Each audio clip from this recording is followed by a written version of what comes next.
Hello, welcome to Critical Joke Theory with your host, G.D. Fenderson, Certified Forensic Humorist. Now with new joke technology. Hi, I'm G.D. Fenderson, Certified Forensic Humorist at large, but I'm losing weight.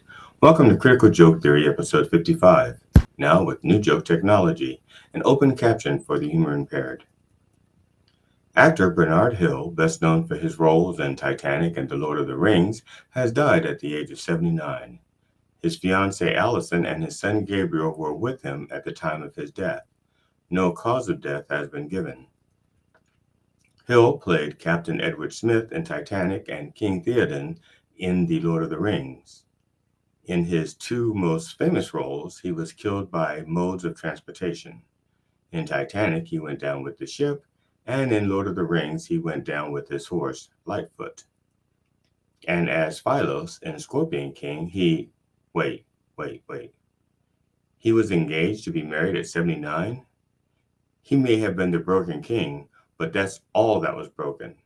Rest in peace, and may you enjoy your gray haven. Judge Aileen Cannon has placed herself one step closer to a Supreme Court appointment as she has indefinitely postponed the documents case in Florida. Lady Justice is blind, and this lady is definitely blind to justice. It has been revealed in a court deposition that RFK Jr. has had part of his brain eaten by a worm who later died. I cannot say that Kennedy's brain was toxic to the worm. It could have been his thoughts. Kennedy, seen here trying to remember if he had fed his brain worm today, also admitted to having short-term and long-term memory loss, most likely from mercury poisoning. His brain is also causing his dysphonia, making his voice sound like a deer huffing paint from a plastic bag on a Sunday morning. Early Sunday morning. Stormy Daniels, aka Stephanie Clifford, took the stand in Donald Trump's election interference and documents fraud case. Among other things, Trump attorney Susan Necheles, seen here rejecting Trump's offer for sex in lieu of a retainer, chided Ms. Daniels for selling Team Stormy t-shirts. Team Stormy t-shirts is the only thing her client Donald Trump hasn't tried to sell, including a recent attempt to sell access to himself for $1 billion to CEOs of big oil companies. It is ironic that the man who killed Roe v. Wade and helped to make abortions almost impossible in Louisiana raw-dogged an actress from Louisiana. Stormy Daniels' cross-examination was full of slut-shaming, but enough about Trump for now. Karen McDougal will not testify in the trial for reasons that have not been disclosed. Maybe she's still honoring the NDA about how Trump's DNA got all over her. Trump's attorneys filed a second motion for a dismissal of the case, and for the second time it was denied. Meanwhile, Melania is quietly renegotiating her prenup in preparation for a different kind of dismissal.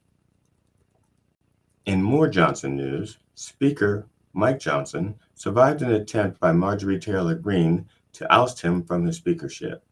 The vote was 359 to 43. Johnson called the vote result a vote of confidence. Others called the vote result a con job. Israel strikes eastern Rafah as ceasefire talks end with no deal. Biden says that he will put a hold on offensive weapons to Israel. An Israeli envoy to the U.S. says that the hold on arms sends the wrong message. Republicans are complaining that Biden should not hold up arms to Israel to try and influence them. Trump would never do that to Israel. To Ukraine, sure, but not to Israel. Texas Representative Henry Cuellar and his wife Imelda have been indicted on bribery, money laundering, and foreign influence charges. The two are out on a $100,000 bond each. Cuellar is a conservative, anti-choice Democrat who says he will defend his seat and cover his ass. Biden is to expand health care for DACA recipients.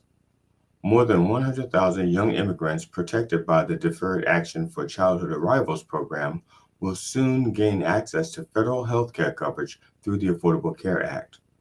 Thanks, Obama. Something else that Biden did but won't get credit for. Rudy Giuliani is having a hard time finding someone to help with the accounting duties in his bankruptcy case and may have to do it on his own, lawyers said in a filing on Tuesday. Rudy Giuliani has the ethics of Roy Cohn and the toughness and value of an ice cream cone. The prosecution in the Trump New York election interference and documents fraud case have two witnesses left, and one of which is former Trump attorney Michael Cohen. Michael Cohen was once Trump's fixer and could be the straw to break the case open.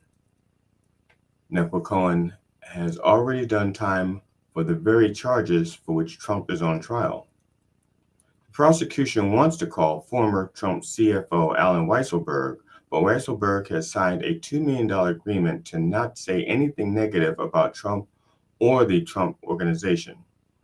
The defense does not want Weisselberg to testify so that they can blame Weisselberg and create reasonable doubt. Fuck. Paying off a witness to cover up a crime should be illegal. I am so tired of these loopholes. Will someone please just feed Trump some vegetables and get it over with? Just give him a stroke. And finally, Barron Trump is named as a Trump delegate for the states of Florida and denial.